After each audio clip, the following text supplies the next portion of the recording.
मंगळवेढा तालुक्यातील पाटकळ येथील पोक्सो प्रकरणात अटकेत असलेल्या 3 पैकी एका आरोपीचा जामीन न्यायालयाने मंजूर केला आहे।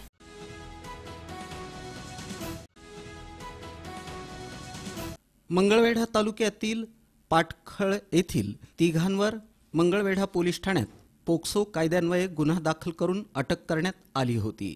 पीडितेला फूस लावून पळवून नेऊन अत्याचार केल्याप्रकरणी हा गुन्हा दाखल होता। पोलिसांनी आरोपीला न्यायालयात हजर केला असता आरोपीच्या वकिलांनी फिर्यादीमधील त्रुटी विसंगती तसंच आरोपी आणि पीडिता यांच्यामध्ये असलेले संबंध कोर्टाच्या निदर्शनास योग्य त्या पुराव्यानिशी आणून दिल्यानंतर आरोपीच्या वकिलांचा युक्तिवाद ग्राह्य धरून आरोपीला जामीन मंजूर केला।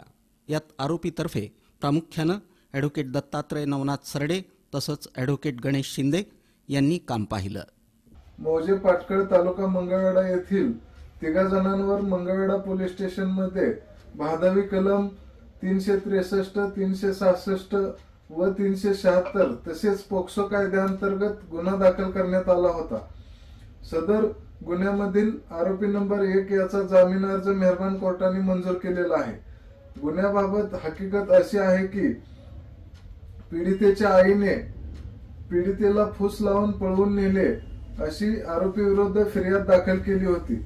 सदर फिर्यादीबाबत मंगळवेढा पोलिसांनी सखोल चौकशी करून मेहरबान कोर्टात दोषारोप पत्र दाखल करण्यात आले।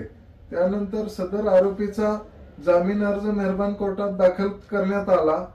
सदर जामीन अर्जामध्ये युक्तिवाद करत असताना फिर्यादीमधील त्रुटी व विसंगती मेहरबान कोर्टाच्या निदर्शनास आणून दिल्या। तसेच आरोपी व पीडिता यांच्यामधील संबंध मेहरबान कोर्टाच्या निदर्शनास आणून दिल्यानंतर मेहरबान कोर्टाने आरोपीचा जामीन अर्ज मंजूर केलेला आहे।